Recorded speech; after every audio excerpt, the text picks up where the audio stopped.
It is so good to be here with you. Pretty impressive, telling all my friends, hey, I'm going to Harvard to talk.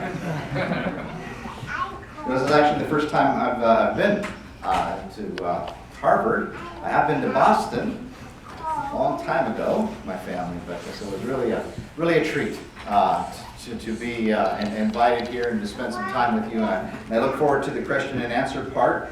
I was thinking of a few thoughts before. One of the working titles was Hussein and the Contemporary Struggle for Justice, or perhaps Hussein and the Truth Revolution, something along those lines. And so I just wanted to say a little bit about a phrase that I heard all the time when I was in Arbaeen, there for Arbaeen and walking to Karbala. And it was, Hussein is for everyone.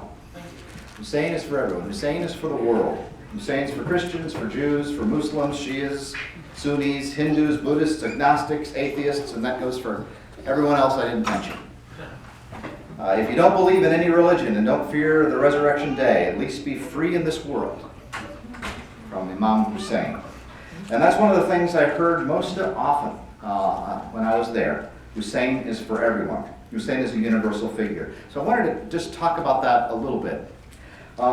Because on the other hand, it is also true that Hussein's story, his memory, and the accompanying commemoration for these centuries has been under kind of the stewardship, we might say, of the Arbaeen school of thought within Islam. So it's with deep gratitude that the world owes to Shia brothers and sisters for researching, preserving, communicating the story of Hussein.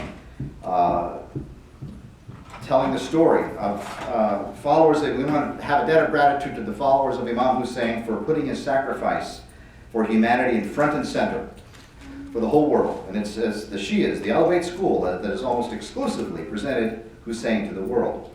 But this can create some confusion and misinformation. For example, when an article was written about my trip to Arbaeen by a local paper where I live, the writer did a great job with the article. Nevertheless, he wrote that the Battle of Karbala instigated the Sunni-Shia split. And it's not true, but it's a widely held view in the West.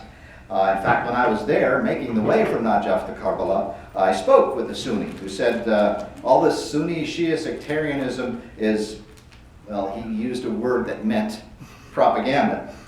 Stronger term than that. He said Hussein was the grandson of the Prophet, and so of course he's honored and respected. Those who honor the Prophet would of course honor the grandson of the Prophet, and he's a Sunni who says this. On another occasion, a Christian, in fact just recently, got the impression that for me to honor Hussein and to spend so much time speaking about Hussein is inappropriate, because according to this person, I'm an outsider taking sides in a sectarian Muslim conflict. Again, in this view, the Battle of Karbala is, quote, a Shia thing. That is an historical battle only, as opposed, as I see it, of a cosmic battle having ongoing theological and spiritual significance for all people. And is it really inappropriate for me, a Protestant Christian, to honor the Christian saints or the Pope, even as they are a Roman Catholic thing? Of course not. As a Protestant, I would encourage all Christians and non-Christians to explore the saints and to learn from the Pope. And Roman Catholics and non-Christians could study, learn from, and even appreciate the Protestant reformers, Luther and Calvin. None of that furthers sectarian Protestant-Catholic division, unless, of course, that's the goal. I met a couple a few weeks ago when I was speaking in Fresno at the Islamic Cultural Center. She is Shia and he is Sunni, and they call themselves Sushi. I'm sure that's an old joke for you, but it was new to me and I enjoyed the spirit of it. I can't really speak to the differences between Sunnis and Shias and how exactly this movement's formed and developed. I don't particularly have a lot invested in that. But as a Christian, I just say, my dear Sunni and Shia brothers and sisters, I love you all. Trust that you'll work out what you need to work out. You're all good with me. Your multi-layered story is not mine to adjudicate. But here's the deal. I honor Hussein. And I say, Labek Ya Hussein, not because I'm a Shia, not because I want to take the sides of a division within Islam, if there was one there, but because I was encountered by Hussein. I was met by Hussein. I experienced the love of Hussein. And that encounter is beyond any sectarian or religious division. I experienced and still experience the love of Hussein. I hear his call. Is there anyone there to help me? I experience it as a Christian who's deeply committed to the Christian gospel as I understand it. But here I am, Hussein does not go against my Christian faith. My commitment to Hussein expands my Christian faith. I actually see a great deal of similarity between Jesus and Hussein.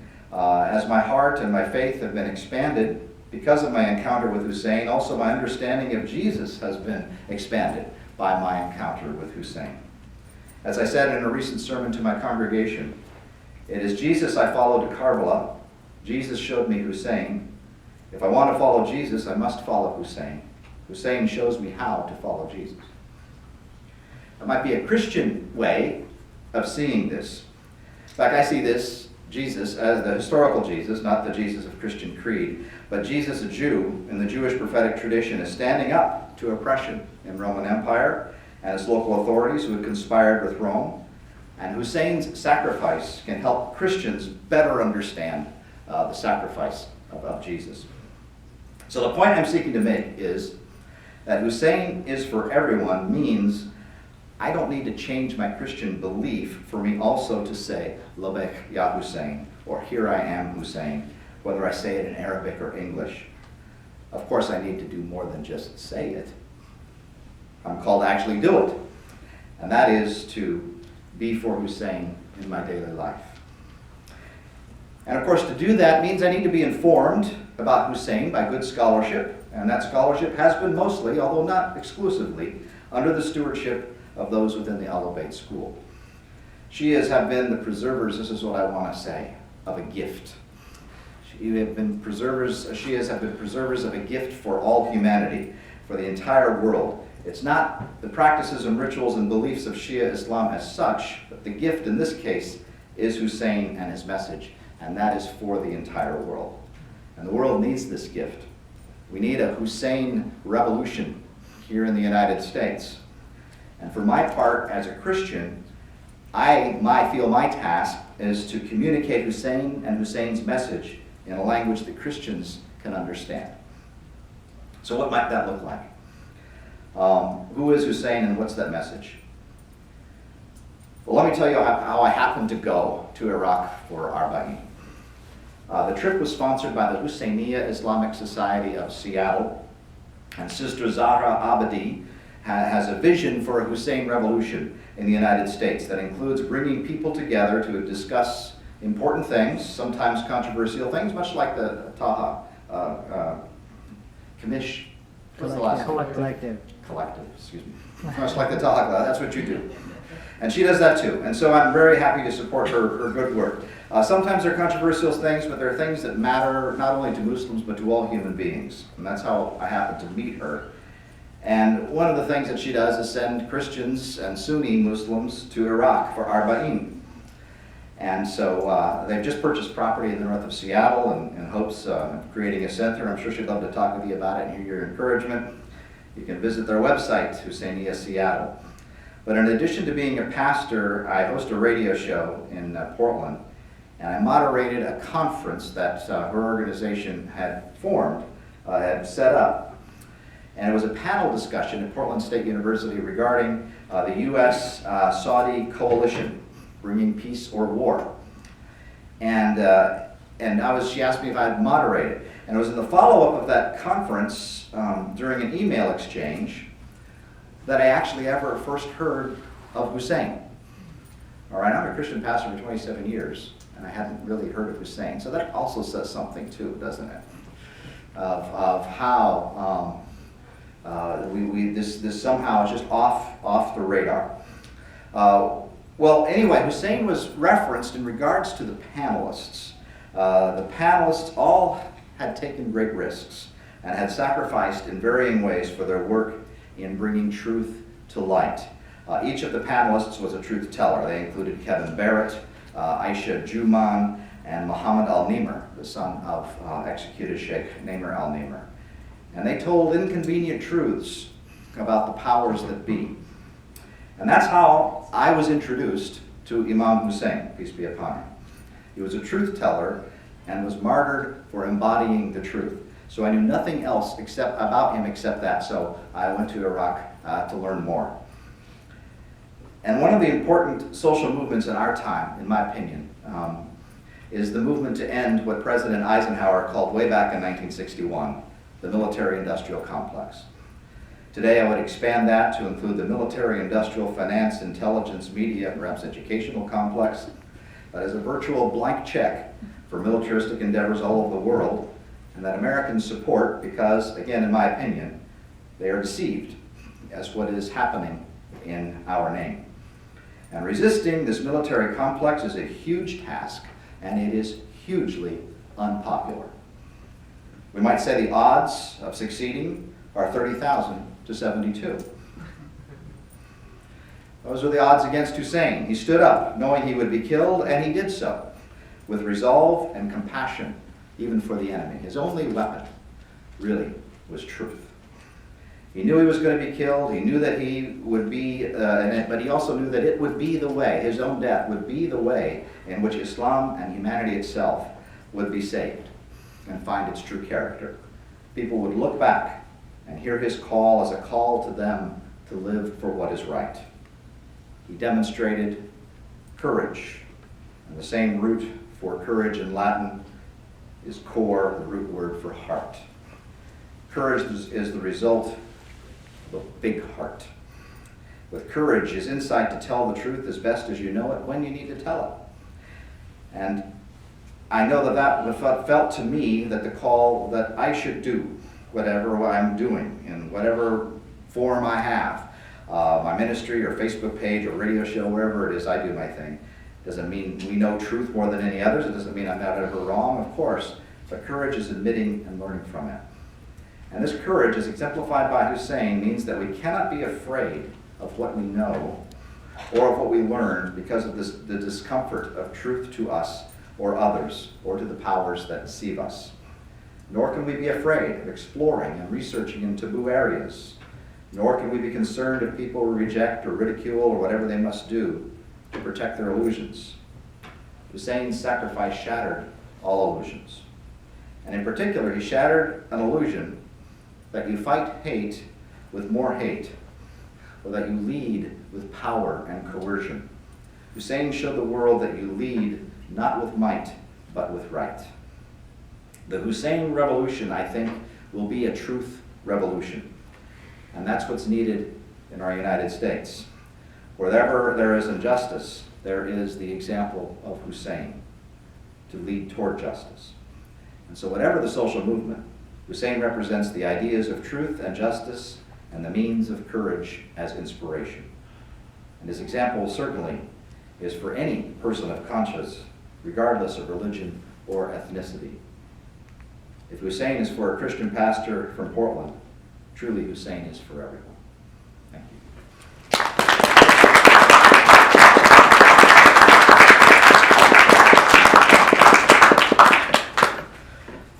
So now I guess I open it up for questions, and sure. Do we need microphones out there, or I'll just repeat it? Okay, questions or comments, make them easy. Yes, sir. I have more comments. Yes. My name is Puya. I teach Middle East history at MIT. I really just wanted to say thank you for, I could tell you went through the effort to know the pronunciations, to say them as correct as possible, and to pay such deference. And I really just wanted to acknowledge it and say thank you. Oh, thank you. And thank you for your graciousness and about the pronunciation and all of that.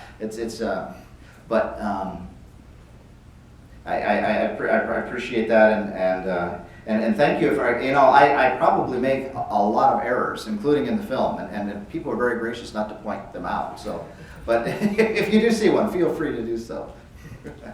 But thank you so much. Yes, hi. First, I want to thank you again, the documentary and everything that you put together. It's really remarkable. I was hoping if you could share with us some of the reaction from your congregation in Portland, and maybe share the spectrum of feedback you got from within your own congregation and the Christian community after you got back from Karbala, and when you shared your experiences with them. If I could actually add something else, could you also talk about how you sold it to them before going as well? Like the reaction before and the reaction after? All right. So the question is my reaction from my congregation before and after. It's mixed, I'll be honest with you.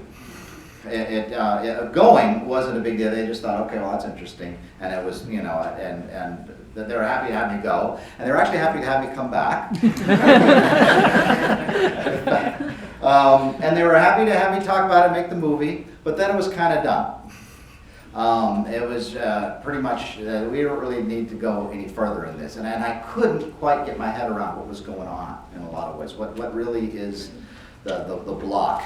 And I don't know, and a lot of that, for example, I give the example of the person who thought I was kind of taking sides, was somebody, you know, having, and so there's still a lot of misunderstanding, a lot of media, I would say, information that gets things messed up. I don't think they really believed, even after talking about it a lot, about 20 million people really on this incredible, peaceful, and generous thing, because the news doesn't quite present it that way. So I'm still working with that and through that all along the way, and we'll continue to do so. But I was really actually quite a bit surprised that some of that, but that I wasn't very good at making that all happen. It could be other things that I had going on that I was talking about, but nonetheless, we are having a Thanksgiving service with the Islamic Center coming up, and so there's things we do. In fact, even for Muharram, we rented our space to the great Prophet Muhammad group of Sunni Muslims who decorated it all, and for 13 days did that. So we've done some interesting, neat connections back and forth, and so I keep pushing him. Good question. Yes, hi.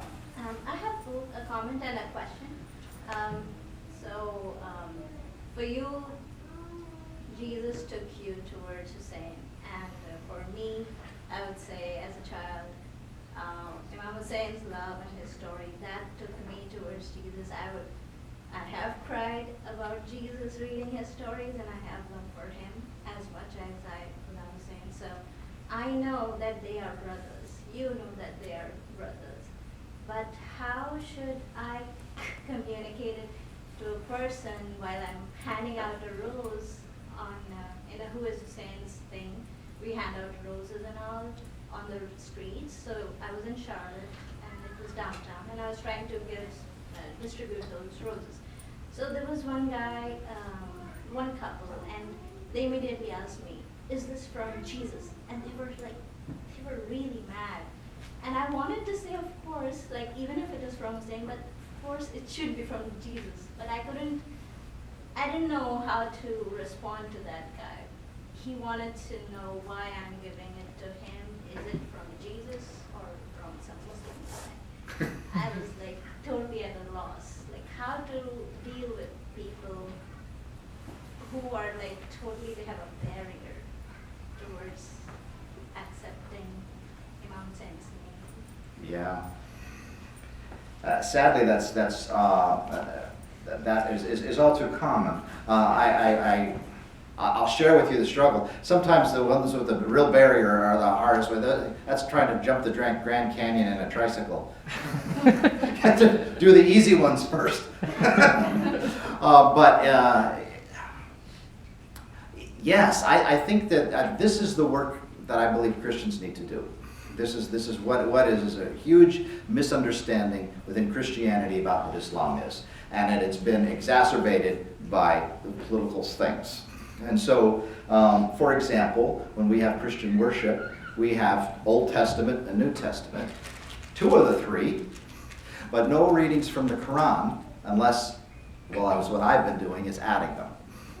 And my congregation's a little suspicious.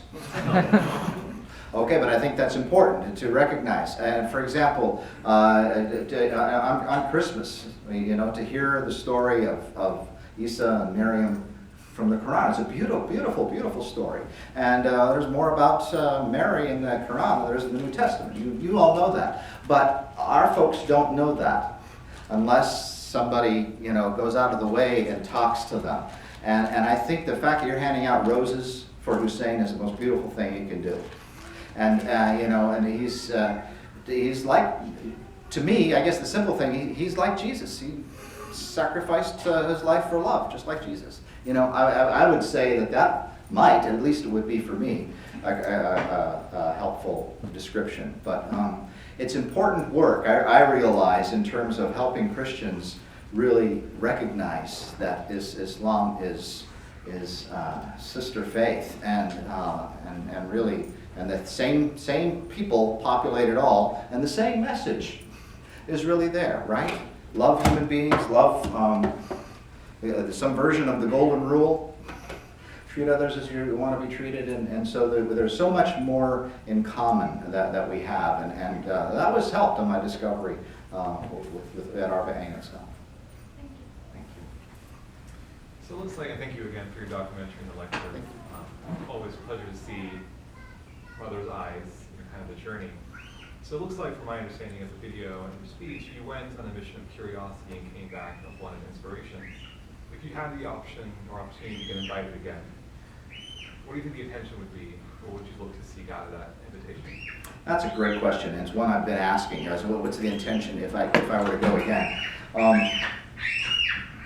So I did go in regards to curiosity, but I also kind of had a thing on my mind, and part of that was kind of my own personal journey of I don't know, maybe it's a midlife crisis, but worrying about what's my granddaughter's future, who's 3, what it's going to be. I ask that question a lot now. She's 3, I'm 58. What's the world going to be like for her when she's my age, if we have one? I mean, that kind of serious kind of question. And so those are the things that are getting me, and I knew that religious division was a real part of it. So there's a part of a setup for a while that got me ready to go, I think, to Arbaeen at the beginning. But you're right, when I came back, even having the feeling experience of touching, and that isn't something that's really in my religion. Of honoring necessarily saints and places, but nonetheless, that was an incredible, powerful physical experience that kind of put a lot of the rest of it in order. But the question is, what might be intention? I've been invited to go back by various people. I don't know, I this year to go back, but I didn't. This year I ended up taking a lot of invitations around the United States to talk about it. I think that's how I'm hopefully honoring Hussein to this year. If I go again, I don't know, maybe it would be some kind of, I'm not a filmmaker, that was the first one, we're amateurs. But I'd be happy to go and do that. But I would be to bring back, again, more of the story. Right now, I'm kind of following on the Facebook and Twitter, all the protests that are happening right now in Iraq. And when I went there, I was on Iraqi news, and they took a picture of my Facebook page. And so suddenly I got 8,000 followers from Iraq. So I can't, I'm trying to read this stuff with the bad translator thing that Google has, but not our Facebook has. But and they're posting videos and stuff of what's happening in Iraq, and it's really complex and difficult and filled with a great deal much suffering. And my heart's heavy as I'm talking to you, because I just as the speaker Sheikh Ramadan said, that's what they do outside of Arbaeen is they go back to suffering, and a lot of that suffering is a result of my country's policies. And so probably going back. It may have a political edge to it. I don't know what it might be. But whatever it is, it'll be, I trust that when the time comes, I'll know what I probably should do. Thank you. Yes? Yes, first, thank you for making the video, and last year we are visiting from Houston, and last year it was all over the Facebook and media. We all watched it, and I'm glad we are here these days to meet you all. So my question is very similar to him, to my son-in-law. I'm sure you went out of curiosity. You were curious just to see why so many people there, but it looked like you were very emotional and inspirational also. Were you expecting this to be this emotional? No, I wasn't. The emotion part, first of all, was a little disconcerting when it was so much emotion, and then you'd hear the speeches, and then it was a lot of crying. I couldn't quite. It took me a while to get it, and it wasn't really until the day of Arbaeen itself, when we're almost finished, and Maulana Beg is talking about the experience of the people who were late to the battle, is how I put it. And you're late to the battle, there anything you can do now for Hussein. So what you can do now is go and tell that story. And that really had a powerful experience. I mean, that's kind of when I first really, honestly, actually wept. Although there were many weeping kinds of moments before, but it all kind of came into part in that moment where I heard, yeah, we're late to the battle, but that doesn't mean that we don't have a part now. Then it's become, it's actually still emotional for me when I think about it. And then sometimes when I give a speech or something, it comes up with what's happening. And a lot of that has had to do with the real joy of finding his story. And the kind of the things I mentioned tonight, the power of the courage to stand up and tell it, and to do that knowing of the deep pain that would cause. Another part is the need for tears themselves. I think that the importance, the cathartic, I guess I could say, but that aspect, there's so much to weep for in our world, and I often don't think we do enough of that. I know in my religious tradition doesn't have enough weeping. I would say that. You mentioned you wept for Jesus, and I thought that's really beautiful. I think probably more than Christians do. There's oftentimes not that sense of the weeping for the suffering and the sacrifice and that love. And so I think that's an important part too. So the emotion really is, I think, a critical part of the struggle for justice, to feel the passion of both love and both the sorrow, not only of Hussein and his story and his family's story, but also the suffering of the world. First, I really appreciate the video and the work that you did. And the question is, you said you didn't know Hussein for the past 27 years. So my question is, what is missing? What extra work needs to be done to bring Hussein to people? So that's my question. Yeah, it's how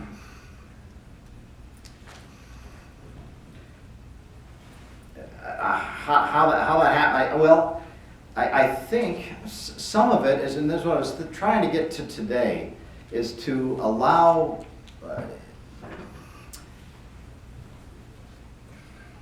how do we say this? It can be, is Hussein the property of a religious group? And if not, then how can those of different religions connect in with him? And I think that's a part of a missing point. And also just simply knowledge. I remember I went to seminary and I took, I wouldn't have had to. I took a course on Islamic Christian relationships, but that was unelective. 10 of us took. I mean, really, in the mainstream, out of all the lectures I took for 3 years, there was one lecture on Islam. from the Christian teacher. Just kind of a basic 5 pillars of din kind of thing. And that was it.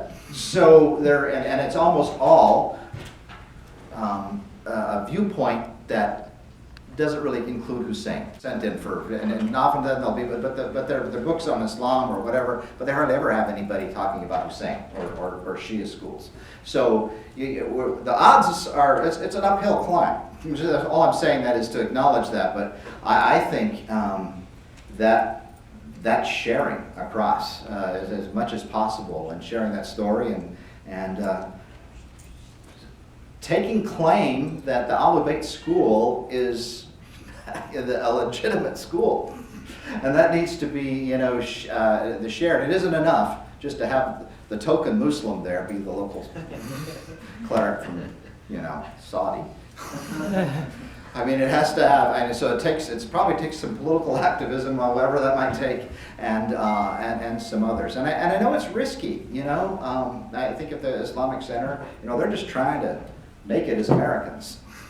In many cases, many of them are, first generation over, and so they don't necessarily want to go into a lot of, it's scary. But but also Imam Hussein al-Dalami talks that to his people all the time. Don't be scared. Get out there. Get out there and talk into the community itself about your faith. So, but good question. I wish I knew the answer better. Here and then here. So first, I'd like to make a correlation with some of the things that are going on right now, and then get your input on something. So, for example, Oscar Grant was subject to police brutality. I'm from the Bay Area, and that happened in Oakland quite a while ago, and that really kind of led an understanding of what's going on with the corrupt police force that's out there. But that correlation between what's going on with the police force and with American Army that's abroad, nobody ever questions what our Army personnel are doing and our soldiers are doing. It's just not out there, right?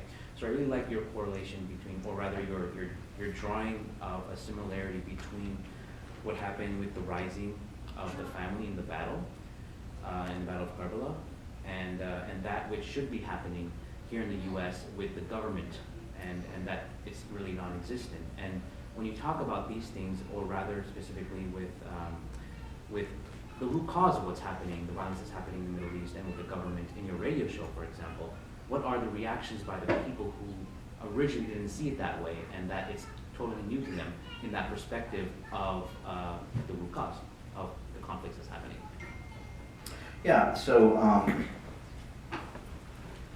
well, again, reactions are mixed. I'm mixed. I think we can talk a lot about how we are given a narrative in so many different ways of militarism and needing to be a cheerleader for it. And one of those is a religious view, that is especially that I think Christian Americans face, and that is that America is divinely exceptional. And so no matter what happens, we may do some bad things, but we never really do those bad things. And that is really hard to overcome. And then the constant pseudo-patriotism that is there continually conditioning us to ignore and to accept. And the fact is if we have the bigger, you just keep bringing us the SUVs and we won't look this gift horse in the mouth kind of thing. So there are a lot of things that are challenging us. But I think that when people are exposed to the truth enough, when I say the truth, I don't mean to be, that absolutist about it, but when there is something that's true and people are exposed to it enough, I think they can begin to awaken and open. But it takes a lot. It takes a lot of work, and it takes a lot of people to do it a lot. So I think my radio shows, or generally where I'm right now, it just happens to be on my Facebook page. It's just a lot there, posting a lot of different kinds of things. And I have found that people are slowly, well, I guess I can catch that, are slowly catching, many people do respond positively, is what I'm getting at. So it's just a lot slower than we think we might like, but that in itself, again, is a spiritual discipline. You know, of course it's going to be slow. I mean, how can we have it better than Hussein had it? You know, we have to recognize that that it's going to take a long time and there's no easy solution. But we just have to really have that character and be able to talk about that. This is the way I see it. Is that? Yeah. All right, then. Yeah, thank you. Thanks. Thank you for everything. And actually, I want to tell you that I actually just came back from the Arbaeen walk, and I went with Caravan 72. I went Oh, with you Mama did? Big, yeah. All right. So I recognized some of the people in the pictures. It was Wonderful. wonderful. But I wanted to ask I wanted to ask a sort of different question. Here we are, a group of Muslims listening to you speak about Shia Islam and Imam Hussein. I wanted to hear from you if you could share not only the messages that you share with your congregation, but some of the Bible verses, the Bible principles, the stories of Jesus, those things that we may not have heard of. Because a lot of us are exposed to some level of Christianity, but not nearly as much as obviously a pastor would be. But I'm interested to hear, what stories would you like us to know about Jesus from your perspective that connect with Imam Hussein, and what would be things that in our conversations with Christians and others, we will be able to build that bridge, like Sister Ziba had mentioned, you know. That the comment that you made was very fitting. I don't remember exactly how you said it, but you said, you know, Imam Hussein died for sacrificing for others just like Jesus did. Like that's I don't want to say a sound bite, but that's a way of expressing something that could be very helpful for those who are in this world. So I'm wondering, what kinds of things would you recommend that we connect with others to bridge the gap between Hussein and Jesus? I don't know if that's... That's a good question, and that's very good. My personal understanding of Jesus has grown a lot, and it's different from the Jesus of Creed in many respects, and it's probably different from 90% of Christians in America, who are generally pretty much fundamental Christians. In other words, they understand that Jesus died for your sins, and that's the sacrifice you get. I think that's a mistake. I think that, and Hussein's example is far better. I mean, and I understand whether that Jesus wasn't considered to be a martyr within Islam, but for me as a Christian, that's who Jesus is. And so if going there, or even if he just got close, nonetheless, it's still, it's really, his sacrifice is the understanding of how Hussein sacrificed. That is actually sacrificing everything he has for what is good and for what is true and for what is right. And that story can help Christians understand Jesus a lot better, I think. That's one thing. The other thing is that I do a lot of work with the historical Jesus. This is kind of a movement within the last 200 years or so, but working to separate the myth from the man, to separate, you know, the creedal and the those kinds of things from the Jesus of history, who really, one of the things that historical Jesus scholars talk about a lot is his parables. And in many ways, how they are really anti-imperial kinds of parables. So for example, there's a parable of and this is what I used in my recent sermon. A widow kept going to the judge for him to rule. She was being oppressed and she needed a just rule. And the judge says, even though I don't believe in God, and I don't care about people, nonetheless, because this woman keeps bothering me, I'm going to grant her justice. Now, traditional interpretation has somehow tried to twist that the judge being God and you should pray a lot. Well, of course, it doesn't make any sense. The parable itself is really a parable that Jesus probably told to inspire people not to give up and to recognize that persistence itself in the course of justice is its own reward. And so and I used that example and then shared it with the people walking this year in Arbaeen. And then why are they walking? They're walking because there's oppression in the world. I mean, that's really, ultimately, it's what it's about. Wherever there is oppression, Hussein is part of the resistance to that. And so we walk for that. So that's one way, I think, is to connect, for example, for Christians, at least I think, the parables of Jesus with some of the examples um, of Hussein and others. Thank you. Yeah, way in the back. Very simple. Did you encounter other Christians or people from other faiths in your journey from Karbala? I did not see any other Christians myself. In fact, I didn't see, outside of our tour group, anybody else from the United States either that I knew. Saw some folks from Canada. There was a bishop from Georgia, and I think he's probably pretty well known. He's on you can see him on his beautiful speeches that he gave. I did not see any other, though, American or Western Christians. Iraqi? There is an actually Iraqi Presbyterian church in Basra. But I asked them, but they didn't even go. I don't know. So I mean, even the people from America who they don't call themselves missionaries because it's a scary word, but that's kind of what it is. And did you go? No, we didn't go. I said, well, man, it's right there. So your question is, yes, as Jesus would say, the field is ready for harvest. We just need the harvesters. That is to connect Americans and American clergy. And so one of the things I'm hopeful will be fruitful is that my presbytery, and that is my collection of churches. So there are about 100 of them along the west coast of Oregon. Cascades Presbytery, and they happen to be meeting this time, a regular meeting in my church.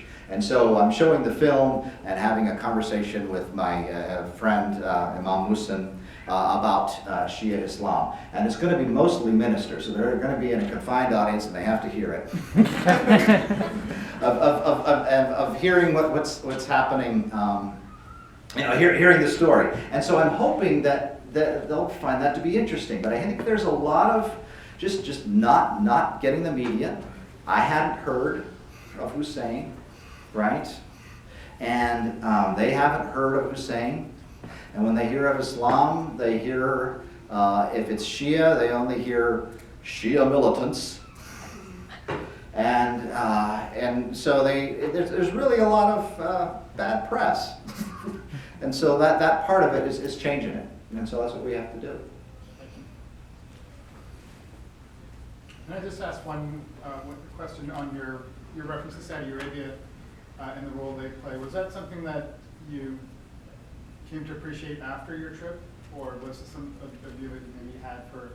No, it was something I had really, again, was not really aware of what was happening in Yemen.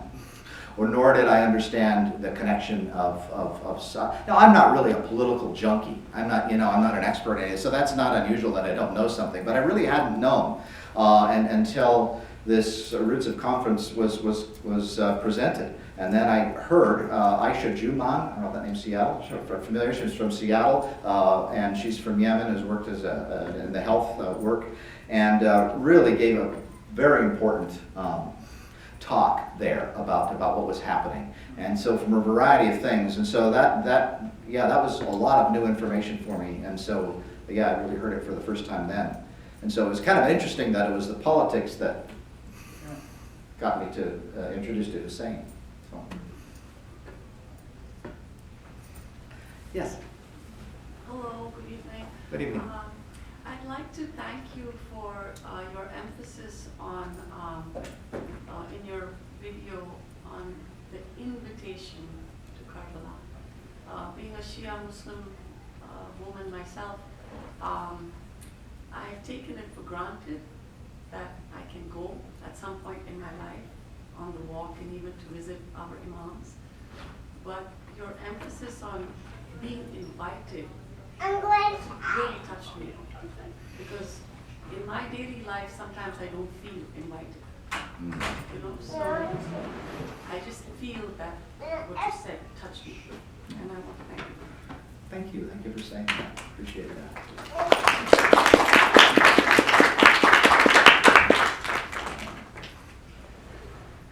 Other questions? Yes, in the back. And so one of the other experiences that Shia Muslims do is experiencing the passion of Hussein, which is they recite his narration of it, which is in some manner similar to the Passion of Christ. Have you experienced that? And if you have you compared it to the Passion of Christ?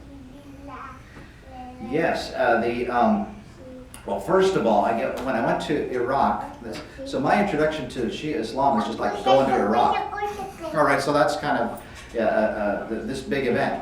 And it was all just overwhelming, because everything is in a different language. I don't understand it, and I don't understand what's being said. I know it's important, and I see people crying while it's being said, but I don't know exactly what's being said. It was helpful when Maulana Beg was able to speak, and Sheikh Ramadan, was he there with you too? No, he wasn't this year. He wasn't this year, okay. And he was the one who did a lot of the, led a lot of the tours into the shrines, the visits into the shrines. And he's the one who talked about, pray this prayer so you know, so you're being invited. You have to ask permission to go in. Okay. So that was kind of where I got that from. Oh, I didn't know that. And then, so he spoke a lot, and then that helped me get the story. So as he's telling the story of, and I heard about Ali Asghar and Sakina, you know, and the different people within the family and Abbas. Then I'm hearing the, you know, the poetry, and I'm picking up a name every now and then. So I know it's about that, and I know it's about those stories. But it's really was when I came back this year, and it was this Arbaeen, and my church rented our space for the Muharram for the Saudi students, which was really interesting because it was for 13 nights. It was Arabic in the church and then in English in the Islamic Center. And so, but we're right across. We share parking lot, so I kind of went back and forth, you know, and participated in both. And it was moving for me. And what was missing in my tradition is we don't have anything like that for Jesus. We don't really have. We have a kind of a Good Friday service, maybe. But that's often kind of faded away, and it was really the hearing the narrations and I was invited to the Azah, you know, and participated in that. And I remember on the night of Ashura, sitting in the Islamic Center and hearing the story and weeping, just sitting there, and it felt that as I was hearing that story, and so. It's for Hussein. For me, it is for Hussein, but it's also for Jesus. It's for the suffering world, you know. And I think it's really another gift that Shia Islam has given, and that is the gift of lamentation, and that is a beautiful and important gift.